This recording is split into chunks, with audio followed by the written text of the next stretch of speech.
ತುಳಸಿ ಗಿಡಕ್ಕೆ ಅರ್ಪಿಸುವ ನೀರಿಗೆ ಈ ವಸ್ತು ಬೆರೆಸಿದರೆ ಉಕ್ಕಿ ಬರುವುದು ಧನ ಸಂಪತ್ತು. ಲಕ್ಷ್ಮೀನಾರಾಯಣ ಕೃಪೆಯಿಂದ ಒಲಿದು ಬರುವುದು ಅಷ್ಟೈಶ್ವರ್ಯ. ತುಳಸಿ ಅತ್ಯಂತ ಪವಿತ್ರ. ಅದು ಕೇವಲ ಒಂದು ಸಸ್ಯ ಅಲ್ಲ, ಸಾಕ್ಷಾತ್ ಲಕ್ಷ್ಮೀ ದೇವಿಯ ಪ್ರತಿರೂಪ. ಇದೇ ಕಾರಣಕ್ಕೆ ದಿನಕ್ಕೆರಡು ಬಾರಿ ತುಳಸಿ ಗಿಡದ ಮುಂದೆ ದೀಪವನ್ನು ಹಚ್ಚಲಾಗುತ್ತದೆ. ತುಳಸಿ ಇಲ್ಲದ ಮನೆ ಬಹಳ ವಿರಳ. ತುಳಸಿ ಕಟ್ಟೆ ಇಲ್ಲದೆ ಹೋದರೂ ಮಣ್ಣಿನ ಕುಂಡಲದಲ್ಲಿಯಾದರೂ ತುಳಸಿ ಗಿಡವನ್ನು ನೆಟ್ಟು ಪೂಜಿಸಲಾಗುತ್ತದೆ. ಯಾಕೆಂದರೆ ಮನೆ ಮುಂದೆ ತುಳಸಿ ಇರಲೇಬೇಕು ಎನ್ನುವುದು ಹಿಂದೂ ಸಂಪ್ರದಾಯದ ಬಹುದೊಡ್ಡ ನಂಬಿಕೆ. ಇದೇ ಕಾರಣಕ್ಕೆ ದಿನಕ್ಕೆರಡು ಬಾರಿ ತುಳಸಿಗೆ ದೀಪ ಬೆಳಗುವುದು, ಪೂಜೆ ಮಾಡುವುದು.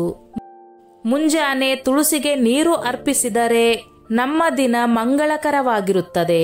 ಮಾತ್ರವಲ್ಲ, ಎದುರಾಗಬಹುದಾದ ಸಮಸ್ಯೆಗಳು ಕೂಡ ಬದಿಗೆ ಸರಿಯುತ್ತದೆ. ಆರ್ಥಿಕ ಸಮಸ್ಯೆಗಳಿಂದ ಪರಿಹಾರ ದೊರೆಯುತ್ತದೆ. ಬೆಟ್ಟದಂತೆ ಎದುರು ನಿಲ್ಲುವ ಸಮಸ್ಯೆಗಳು ಕೂಡ ಮಂಜಿನಂತೆ ಕರಗಿ ಹೋಗುತ್ತವೆಯಂತೆ. ಇಲ್ಲಿ ಗಮನಿಸಬೇಕಾದ ಒಂದು ಮುಖ್ಯ ಅಂಶವಿದೆ. ಮುಂಜಾನೆ ಸ್ನಾನ ಮಾಡಿದ ನಂತರ ತುಳಸಿಗೆ ನೀರು ಅರ್ಪಿಸಬೇಕು ಎನ್ನುವುದು ಪದ್ಧತಿ ಹೌದು.